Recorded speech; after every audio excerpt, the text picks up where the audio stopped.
ये पतंग लेके घूम रहे हैं। अरे नीतीश कुमार का तो निशान तीन छाप है, कल भी था आज भी था। तुम सुन लो, जो अख्तरुल ईमान नीतीश कुमार उसी का नाम है जो बीजेपी को नकेल कसने का काम किया है। देखिए, मास्टर मुजाहिद साहब बहुत कॉम्पिटेंट आदमी हैं और सामाजिक आदमी हैं। सारे अपने लोकसभा के सारे क्षेत्र में जाते हैं, लेकिन यहाँ की जनता का जो आवाज़ मैंने पूर्णिया और इधर इस तरफ जितना अररिया और किशनगंज ये सब जगह से जो हम सुनने में आई है, उस मामले में ये बहुत ही कॉम्पिटेंट है और मैं इनके बारे में अपने शीर्ष नेतृत्व से जरूर बात करूंगा। आज के इस समीक्षा जो किया जा रहा है, इसका मकसद क्या है? इसका मकसद ये है कि जनता दल यूनाइटेड के जो अल्पसंख्यक प्रकोष्ठ है उसके संगठन की समीक्षा थी। हमारे यहाँ के अध्यक्ष एहतसाम अंजुम साहब की सदारत में, उनकी अध्यक्षता में बैठक हुई। सभी प्रखंड अध्यक्षों से मिले और कुछ पंचायत अध्यक्ष भी आए हुए थे, उनसे मिले। उनको हमने अपने तरफ से सारा दिशा निर्देश दिया है कि संगठन को मजबूत कीजिए। आने वाला 2024 और 2025 के चुनाव में हम लोग भारी बहुमत से जीतेंगे और जो किशनगंज में जो पिछले बार हम लोगों से गलती हो गई उसको हम लोग दोहराएंगे नहीं।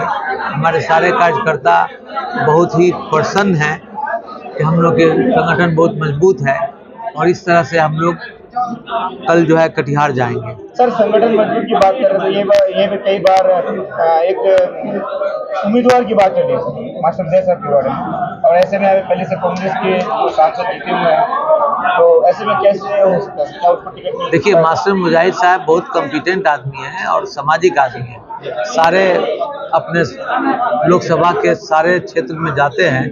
अभी कांग्रेस का हमारा गठबंधन है, ये शीर्ष नेतृत्व बताएगा कि टिकट किसको मिलेगा, लेकिन यहाँ की जनता का जो आवाज़ मैंने पूर्णिया और इधर इस तरफ जितना अररिया और किशनगंज ये सब जगह से जो हम सुनने में आई है, उस मामले में ये बहुत ही कॉम्पिटेंट है और मैं इनके बारे में अपने शीर्ष नेतृत्व से जरूर बात करूँगा। डोमिसाइल नीति को लेकर पूरे बिहार में आंदोलन की रूपरेखा तैयार हो रही है, इसको लेकर आपका व्यक्तिगत या आपकी पार्टी का क्या है इसमें? देखिए, वो पार्टी के लोग जो शीर्ष नेतृत्व है उसके बारे में हम बताएंगे। जो भी उनकी नीति होगी वो आपको वक्त पे पता चल जाएगा, लेकिन हमारे नेता का कंसेप्ट बहुत क्लियर है। सर, बीजेपी के नेता जो है सर सीमांचल सहित किशनगंज को जो है घुसपैठियों का अड्डा बताया, इस पर महागठबंधन का कोई भी प्रतिक्रिया? देखिए, आज तक इतिहास में देखिएगा आरएसएस और बीजेपी सिर्फ नफरत की आग को फैलाते हैं, नफरत की बीज बोते हैं और हर तरह हर वक्त शगुफा छोड़ते हैं।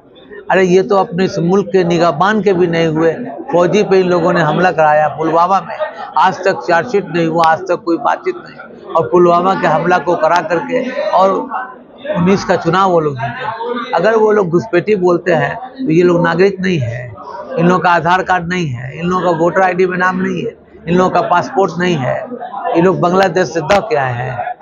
हमारी सरकार ये सब हमारे लोग एक साथ मिलकर के हिंदू मुस्लिम सिख ईसाई हर राज्य में हर जिला में हम लोग रहते हैं मिलके। ये उनका जो काम है वो अहले सियासत जाने, और मेरा पैगाम मोहब्बत है जहाँ तक पहुँचे। हम लोग मोहब्बत बांटने आए हुए हैं कि आने वाले दिन में महंगाई से, बेरोजगारी से और जो सामाजिक प्रताड़ना है उससे लड़ाई को हम लोग लड़ेंगे। तो 2024 में मालिक की मर्जी रही, हमारे सब लोग साथ रहे तो केंद्र में अपनी सरकार बनेगी। सर, किशनगंज एमयू के बारे में लगातार जो है यहाँ के युवाओं द्वारा, यहाँ के लोगों द्वारा लगातार जो है यहाँ पर आंदोलन किया जा रहा है, लेकिन उस पर सरकार के तरफ एएमयू के तरफ से एमयू यहाँ पर सेंटर देखिए एएमयू की जमीन मांगी गई थी, नीतीश कुमार ने जमीन भी दे दिया, जिसका जोरदार तरह से लोगों ने सऊदी अरब में मुझसे मांग किया था और माननीय मुख्यमंत्री जी से मैं जाके बात भी किया था कि जितनी ज़मीन घटी है उतनी ज़मीन दे दी जाए, और माननीय मुख्यमंत्री जी ने दे दिया। अब वो रिजर्वेशन समाप्त करना चाहते हैं तो कब यूनिवर्सिटी बनाएंगे? आप ही सोचिए, जिसके फितरत में है तलखी वो क्या देगा मिठास, और नीम के पेड़ में आम का फल हो, ये कहाँ मुमकिन है? सर, जब से महाराष्ट्र की राजनीति में उलटफेर हुई है, ऐसा लोगों का कहना है कि बिहार में भी उलटफेर हो सकता है। क्या फिर से नीतीश कुमार जी इधर से उधर जा सकते हैं? देखिए ये राजनीतिक जो है संभावनाओं का खेला है, इसमें हम कुछ बोल नहीं पाएंगे। ये हमारे जो नेतृत्व हमारे नेता हैं आदरणीय नीतीश कुमार जी, आज 2 दशक से वो बिहार की खिदमत कर रहे हैं। वो स्वतंत्र हैं, जो भी डिसीजन लेंगे हम लोग उनके साथ हैं। अभी हम लोग महागठबंधन में हैं और मजबूती के साथ हैं। और कांग्रेस का अभी जो आगामी लोकसभा चुनाव होना है 2024 में, उसको लेकर के सर महागठबंधन में जो है यहाँ पर जो लोग हैं वो असमंजस की स्थिति में है कि यहाँ पर गठबंधन से किसको महागठबंधन कोई असमंजस की स्थिति में नहीं है। हमारे पार्टी के एक सर्वमान्य नेता आदरणीय नीतीश कुमार जी हैं, उनका जो भी फैसला होगा वो हम लोगों के लिए अंतिम होगा।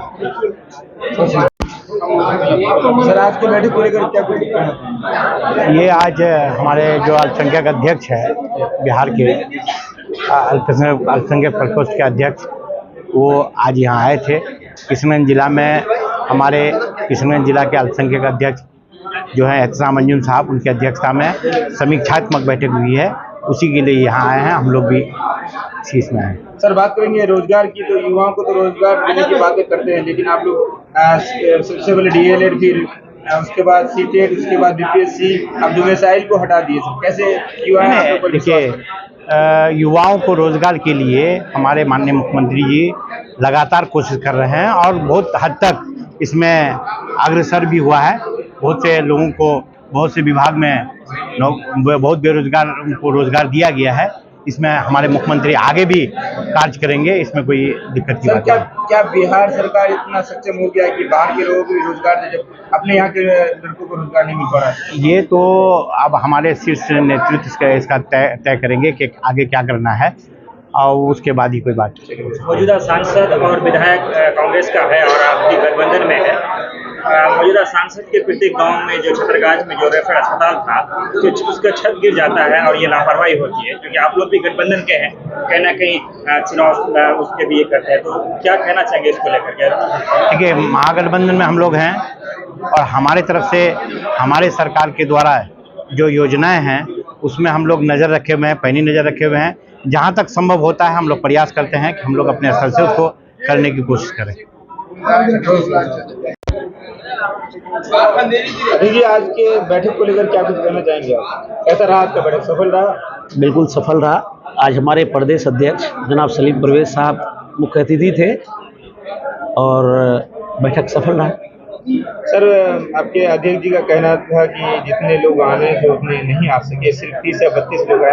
आखिर क्यों सर? आपकी कहीं ना कहीं नहीं, वो असल में जितने प्रखंड के अध्यक्ष थे, जिला उपाध्यक्ष थे, ये लोग आए हैं। जिला के दूर दराज से जो है कोठिया यहाँ से लगभग 70-75 किलोमीटर दूर है, तो पंचायत अध्यक्ष नहीं आए हैं ज़्यादातर।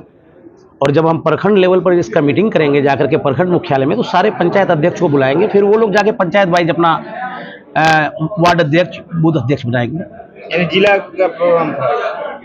जिला का प्रोग्राम था। मैंने जिद करके अपने अध्यक्ष से बहादुरगंज में प्रोग्राम करवाया था, क्योंकि बहादुरगंज विधानसभा भी बहुत बड़ा विधानसभा, और बहादुरगंज में कभी प्रोग्राम नहीं होता था। बहादुरगंज के लोग कहते थे कि हमारा जिला अध्यक्ष बहादुरगंज का होने के बाद यहाँ एक आध प्रोग्राम होना चाहिए था। तो मैंने सोचा कि मेरा प्रदेश अध्यक्ष जब आया है तो क्यों ना हम अपने घर में ही प्रोग्राम रख लें। इस बैठक के बाद आगे की रणनीति क्या होगी? इस बैठक के बाद पार्टी संगठन को मजबूत करेंगे और धारदार करेंगे, और आगे लोकसभा का चुनाव में, लोकसभा की चुनाव की तैयारी है और उस पर हमारा शीर्ष नेतृत्व देखेंगे और जो फैसला लेंगे उसके साथ हम लोग रहेंगे और चुनाव जिताने का काम करेंगे। प्रदेश अध्यक्ष से आपने अभी आग्रह किया है मास्टर विजय साहब के बारे में उम्मीदवार, क्या मौजूदा जो आपका कांग्रेस का है महागठबंधन में आप लोग, वो क्या सक्षम नहीं है?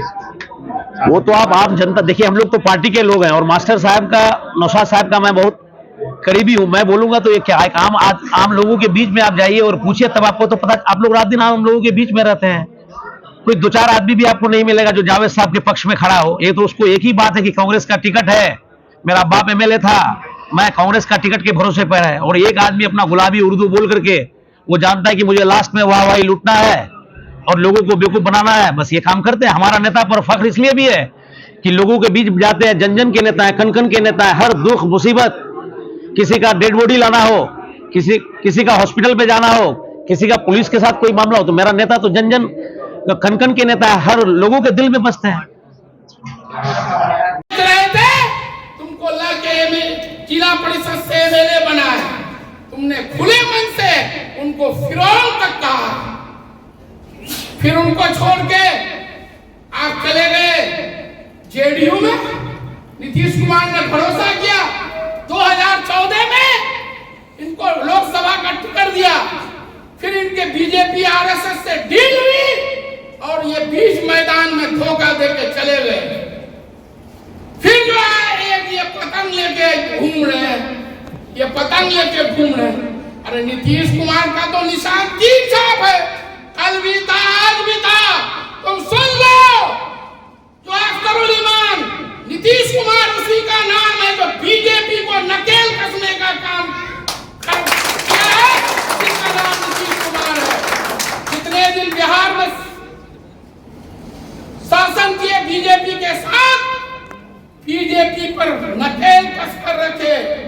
बीजेपी के केंद्रीय मंत्री के बेटे भी यहाँ माहौल खराब करने की कोशिश किए, उनको भी सलाखों के पीछे भेजने में वो पीछे नहीं छोड़े। तुम दल बदल रहे हो, तुम नीतीश कुमार किसी से गठबंधन करता है, तुम उसको बोलते हो पलटू राम। शर्म नहीं आती, तुम शर्म से पानी में डूब के मरो। जो आपकी 3 बार अपना पार्टी बदल चुका, और इनका जो पार्टी है AIMM, आज कांग्रेस को गाली दे दे के पूरे देश में फिरते हैं। जरा इनसे पूछिए, इनके नेता से, कि 2014 से पहले तुम्हारा वही कांग्रेस से गठबंधन था। ये जो माजिद खान यहाँ सीमांचल में घूमते हैं, टिकट बेचते हैं, इस माजिद खान से पूछिए, तुम जो हैदराबाद का मेयर बने थे, इसी कांग्रेस के सपोर्ट से मेयर बने थे। जब तेलुगु देशम पार्टी था, NT रामाराव जी, उसके साथ मिल गए। आज जो है TRS के साथ मिले हुए, वो करता है हिंदू हिंदू, ये करता है मुसलमान मुसलमान। जरा उनसे पूछिए। पिछले दिनों ही अवैसी साहब का बयान आया है कि मैं T चंद्रशेखर राव के मरने तक उनका साथ नहीं छोड़ूंगा। तो इनसे हिसाब लीजिए। ये TRS पार्टी ट्रिपल तलाक में बीजेपी के साथ गई, आर्टिकल 370 में बीजेपी के साथ गई, CAA में बीजेपी के साथ गई, और ये मुसलमानों को बेवकूफ बनाते हैं कि हम जो है तुम्हारे बहुत बड़ा रहनुमा है। आप बैरिस्टर है साहब, इतने बड़े कानून के जानकार हैं, आप जरा पूछिए कि किसी मामले में बोलने के सिवा ये किसी कौम और मिल्लत के लोगों को ये मदद कर रहा है। गुजरात में इतना बड़ा दंगा हुआ, हजारों लोगों का कत्लेआम हुआ 2002 में। सुप्रीम कोर्ट में लड़ाई लड़ने वाला कोई बैरिस्टर असदुद्दीन अवैसी नहीं, इस तासी तलवार एक हिंदू महिला की।